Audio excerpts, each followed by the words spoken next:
It is 9:44. Welcome back. Social distancing guidelines are wearing on all of us, but especially teenagers. A new survey shows all of the missed milestones from the prom to graduation really taking a toll on them.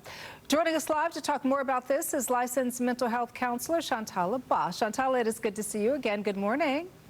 Good morning.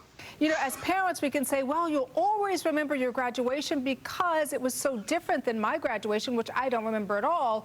And we can say that, but teenagers may think of it a little differently, right? Why are they at a greater risk for mental health issues?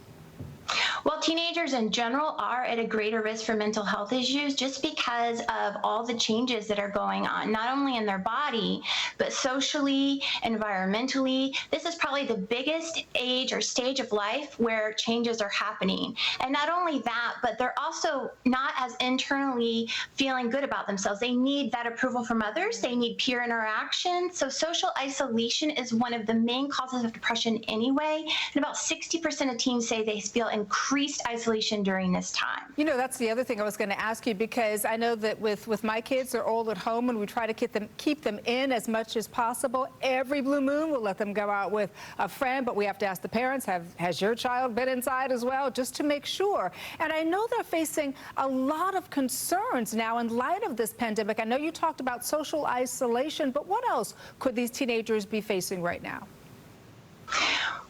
I think just anxiety of the unknown.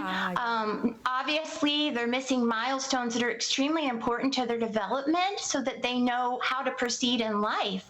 And so all of these things are huge. But the isolation piece, I think we can't focus on that enough. I think as adults, we think, oh, yeah, you know, we'll get through this. There's an end to it. But for kids, this can be devastating. And because they're not developmentally to the same level that we are, they're unable to see the full picture. Yeah. And this can feel like the end of the world to them. Missing prom, missing graduation, not seeing their friends. It can be very, very difficult. And, you know, at the end of the day, kids need other kids. Teens need other teens. They need to socialize. That's what they do at that age. And so what can we as parents, Shantala, do to support our teenagers during this difficult time?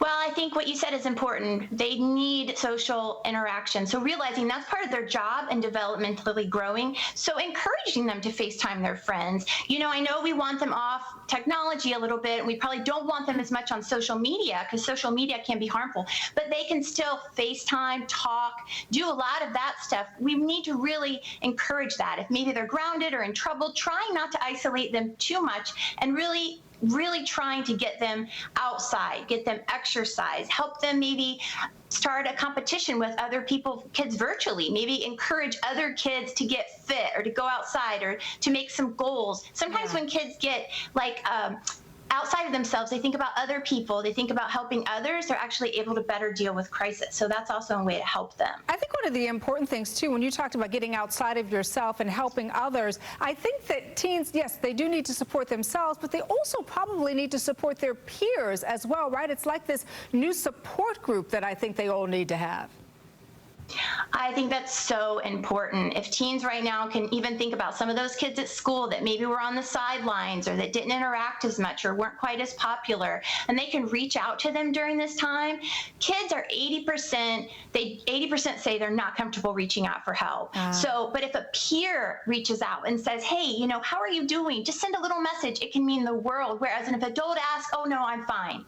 So teens need to do that. Just sending a message can mean the world to another peer. Maybe you don't know as well, but interacting with them and helping them feel part of something, so important for teens to do, bigger than they even can know.